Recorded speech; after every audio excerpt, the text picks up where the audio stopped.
When you think of complete running backs in the NFL, you think of Saquon Barkley, Jahmyr Gibbs, Bijan Robinson, and a ton of other guys before you get to Chase Brown. Chase Brown is someone who has gone under the radar. He can pass block, catch the ball, and is very explosive running downfield and generating big plays for the Bengals offense. He's someone that we all have to look out for in 2025. This past season, Chase Brown finished with 229 carries for 990 yards, 54 catches for 360 yards, and 11 total touchdowns, playing in 16 games, become the lead back in Week 5, the first game that he out-touched Zach Moss, which came after the Week 4 game against Carolina where he outplayed him. Brown would continue an upward trajectory all year. From Weeks 4 through 17, he missed Week 18. He would have under 15 touches in just 2 games, and it was clear that he became the third option in this offense behind Jamar Chase and T. Higgins. Now for his advanced stats, I'm only going to look at Weeks 4 through 17, which were the weeks where he started to see touches. During this stretch, he had a 73.1 PFF grade, 2.98 yards after contact per attempt, 42 missed tackles forced, which was 11th in the league, was 6th in PFF receiving grade, and 10th in pass blocking grade. Basically saying he could do it all. Break tackles, catch the ball, and block for Burrow if needed, which it was. And he was doing this with the 29th ranked run blocking offensive line. Yes, 29th. So pretty impressive to say the least, given that he was doing so much with so little. They brought in guard Lucas Patrick, who by no means is an upgrade, and drafted guard Dylan Fairchild in the 3rd round and tackle Jalen Rivers in the 5th. So honestly, they just added offensive line depth. But the offensive line clearly is not why I think Chase Brown will break out in 2025. For one, if healthy, he will have full season's workload. But before we look at some plays, I want to tell you about Underdog's extender promo that they just dropped. With the extender, you can play your way to increasingly bigger boosts each round of the playoffs. You start a playoff series by using your Game 1 boost, continue boosting each game to unlock the next one. The longer the series, the bigger the boost. And the final start on Thursday, so the time to sign up is right now, because if the series goes 7, you can get a serious bag if your picks hit, as it'll be a 100% boost. Also, if you sign up with code Fanatics, not only do you get access to the extender boost, but you also get a deposit match up to $1,000 in bonus credit and a free pick.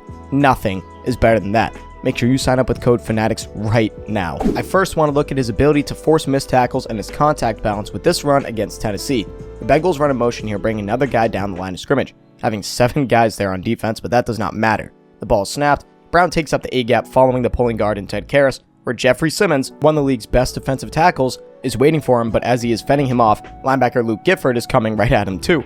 He spins out of it and is able to fend off the contact from both defenders for a first down.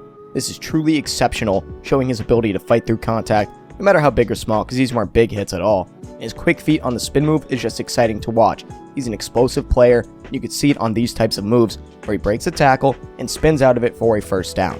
Another example of his ability to break tackles came against the Chargers. On 1st down and 10, if you run the ball, you're hoping to make it 2nd and medium. So a lot of times, teams just run up the middle, hoping one guy misses a tackle and the running back can make it 2nd and manageable, which is exactly what the Bengals were trying to do here.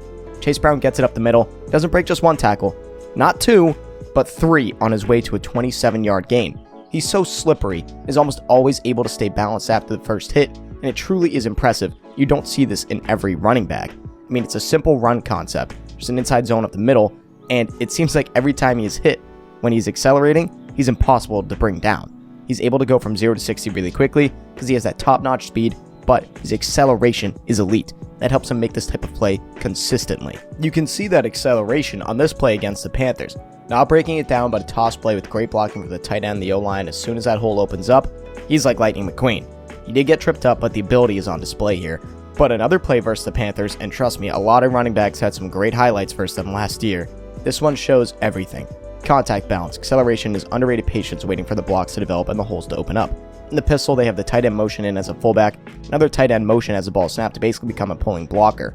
When Brown gets the ball, you think that he's going to be tackled immediately. I mean, look at all that traffic. But he does a great job staying behind his offensive line, who blocked really well in this play, sheds Shaq Thompson's attempt at tackling him, and bursts through the now gaping lane for a huge play. I like everything about this rep from Chase. It showed his intelligence and patience to wait for the blocks to be fully set up, and his ability to accelerate and burst through the wide open hole helped the Bengals offense move down the field. This is something we saw so often from Chase, just the ability to accelerate and get downfield when there's any type of hole.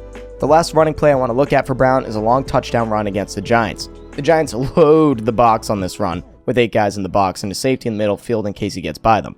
Again in the pistol, it's a handoff to Brown, and the blocking is great once again. Look at Tanner Hudson here. Without him blocking that linebacker, this play is not being made. He had a free shot and Hudson pulled and stopped him right in his tracks. Amazing play by him, and Brown does the rest. He's patient behind the line of scrimmage, waiting for the blocks to be set up, and once they are, he immediately bursts through the hole like a cheetah, evades 2 tacklers, and is in the end zone for 6. This is what Chase Brown can do for your football team. Break tackles, play smart, and play fast, and create explosive plays any given down. He already kind of broke out last year, with over 1,300 total yards from scrimmage, but I think in 2025 he could possibly go over 1,700 if he stays healthy for all 17. He's the clear number 1 by a mile in Cincy, and guys like him who can hit the big play like he can are great weapons to have, especially in an offense like the Bengals. He could be Joe Burrow's best friend when things get tough in the pocket, because we all know they will with how Cincinnati runs their team, and we saw that last season. I'm not going to go into detail on this play breaking down what he did, but look at him just fighting, finding the open space while Joe was evading pressure. He's staying within his eyesight so that he can see him if he gets free, and when he finally does, Joe hits him for the easy score. He did this all of last season, and it's plays like this that help his case for a breakout. When you're the quarterback's security blanket, the number one thing is staying in their eyesight, and that's something that Chase Brown did very well on these types of plays where he was just a check down, but he's able to get the ball and make a play with it in his hands, or, in this case, he was already in the end zone. Some people might discredit Chase and point out his efficiency. While the offensive line blocked well on most of the plays I showed, it was not good overall as I brought up earlier. For the most part, it was absolutely terrible. Not much has changed, but he still put up numbers and looked great from week 4 on when he became the starter. And sometimes efficiency is not the running back's fault, and this is a case of that.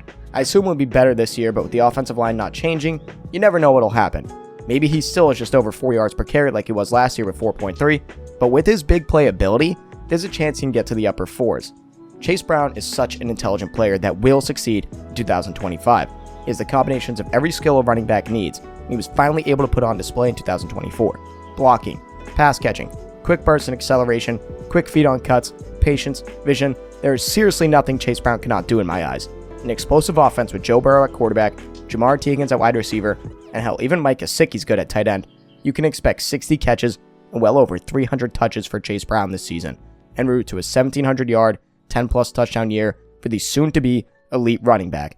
If I were you, draft him in every fantasy league you can, and make sure you do it on Underdog too.